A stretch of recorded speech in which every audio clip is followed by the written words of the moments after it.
আওয়ামী লীগ যখন বঙ্গবন্ধু কন্যা শেখ হাসিনার নেতৃত্বে 33,000 কোটি টাকা খরচ করে পদ্মা সেতুর মতো মেগা প্রকল্প করে ফেলে এবং যেই সেতুর মাধ্যমে দক্ষিণাঞ্চলের অসংখ্য জেলার মানুষ সুযোগ সুবিধা ভোগ করে, আপনারা নিশ্চয়ই জানেন পদ্মার ওপারে যে জেলাগুলা গোপালগঞ্জ, ফরিদপুর, মাদারীপুর, শরীয়তপুর ইনক্লুডেড বরিশাল বিভাগ, তারা যখন সুচিকিৎসার জন্য ঢাকায় আসতো ফেরি পার হয়ে লঞ্চে করে, কতটা দুর্ভোগ কতটা ভোগান্তি তাদের হতো, এইটা যারা সেখানকার বসবাসকারী নাগরিক শুধুমাত্র তারাই জানে।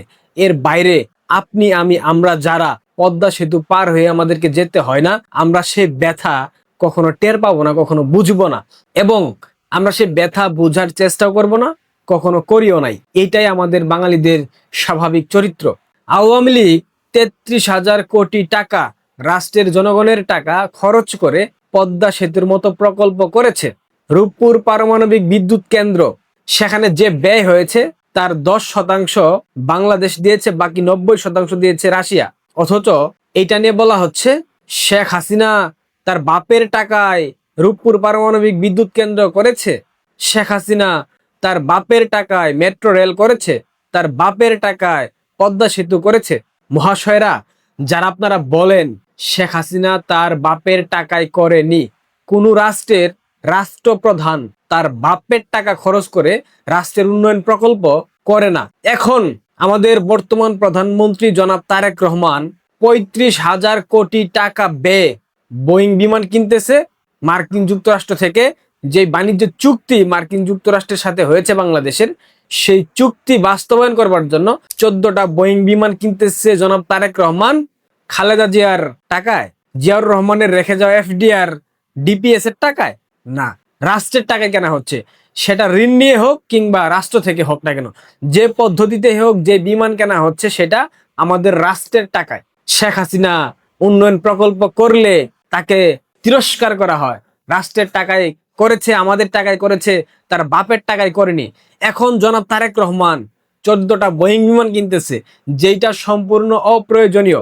আপনারা কি জানেন আমাদের ইন্টারন্যাশনাল যে ফ্লাইটগুলো থাকে শাহজালাল আন্তর্জাতিক বিমানবন্দর ঢাকা থেকে, সেই ইন্টারন্যাশনাল ফ্লাইটগুলোতে অসংখ্য সিট ফাঁকা থাকে, অর্থাৎ মানুষ নাই। ইংল্যান্ড, আমেরিকা থেকে শুরু করে বিভিন্ন দেশে যখন আমাদের আন্তর্জাতিক ফ্লাইটগুলো থাকে তখন অসংখ্য সিট ফাঁকা থাকে, কারণ আমাদের সেই পরিমাণ যাত্রী নেই। আর বাংলাদেশের বিমানবন্দরের যে পরিস্থিতি বর্তমানে, তাতে করে ফ্লাইটের সংখ্যা অনেকটা কমে গেছে। আমরা ম্যাক্সিমাম যে বিমানগুলো ব্যবহার করি এখানে বোয়িংও আছে, এয়ারবাসও আছে। এখন এয়ারবাসের সাথে চুক্তি বাতিল করে এই যে মার্কিন বাণিজ্য চুক্তি অনুযায়ী বোয়িং বিমান কেনা হচ্ছে, তাতে করে কি এয়ারবাস প্রস্তুতকারক যে প্রতিষ্ঠান তারা মনক্ষুণ্ণ হবে না? এয়ারবাস যেই দেশের প্রতিষ্ঠান, সেই দেশের সাথে বাংলাদেশের কূটনৈতিক সম্পর্ক তলানিতে যাবে না? যাবে। এগুলা ভাববে না। এখন আপনারা কথা বলবেন না। এখন যে শূকরের মাংস আমদানি করা হবে, তাতে আপনাদের ধর্মীয় অনুভূতিতে আঘাত লাগবে না? চিন্ময় প্রভু তিনি গেরুয়া রঙের পতাকা জাতীয় পতাকার সাথে উত্তোলন করেছিলেন, এতে করে আপনাদের দেশের মান সম্মান ক্ষুণ্ণ হয়েছে, আপনাদের ধর্মীয় অনুভূতিতে আঘাত লেগেছে। এখন যে শূকরের মাংস আমদানি করা হচ্ছে মার্কিন যুক্তরাষ্ট্র থেকে 90% মুসলিমের দেশে, এখন আপনাদের ধর্মীয় অনুভূতিতে কোনো প্রকার আঘাত লাগে না? আপনারা কত বড় ভণ্ড, আপনাদের চরিত্রে কত বড় দ্বিচারিতা, এটা শেখ হাসিনার সরকার পতন না হলে বাংলাদেশের মানুষ জানতেই পারতো না। ভালো হয়েছে বঙ্গবন্ধু কন্যা শেখ হাসিনা বাংলাদেশ থেকে চলে গেছে।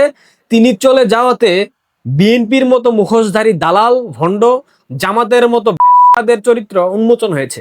এদের চরিত্র বাংলাদেশের মানুষের জানার প্রয়োজন ছিল। বিশেষ করে বাংলাদেশের বর্তমান জেনজি প্রজন্ম, এদের জানার প্রয়োজন ছিল বিএনপি এবং জামাত এক সাপের দুটা বিষ।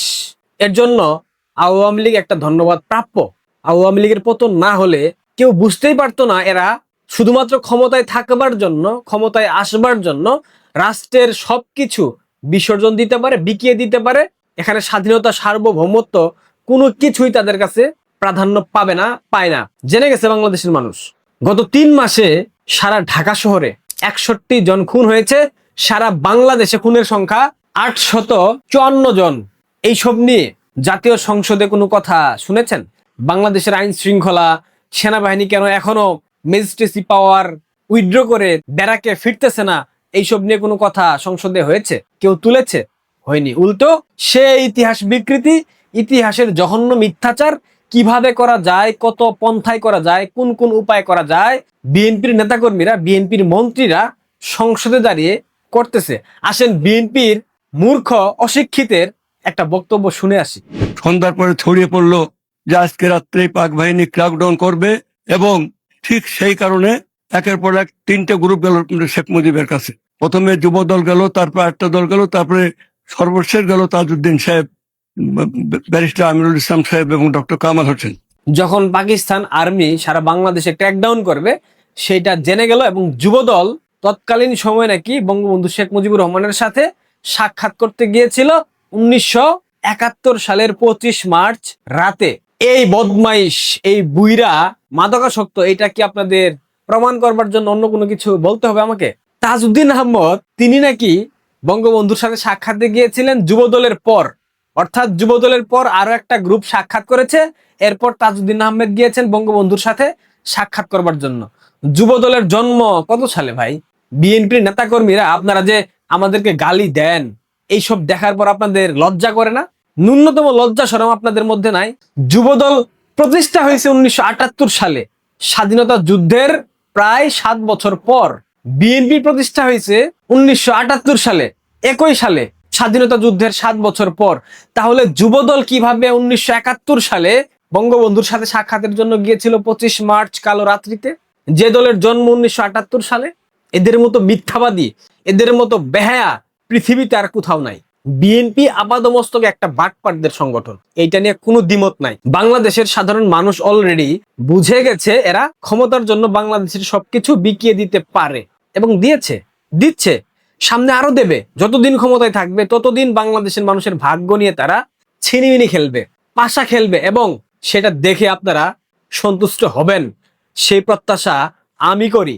ছি, একটা রাজনৈতিক দল বাংলাদেশের স্বাধীনতা, সার্বভৌমত্ব কিভাবে বিকিয়ে দিয়ে একটা পশ্চিমা সাম্রাজ্যবাদী শক্তির সাথে চুক্তি করে সেই চুক্তি অনুযায়ী অপ্রয়োজনীয় 14টা বোয়িং বিমান কিনে ফেললো, যার বাজার মূল্য 35,000 কোটি টাকা, যেটা দিয়ে আরো একটা পদ্মা সেতু বাংলাদেশে বানানো সম্ভব।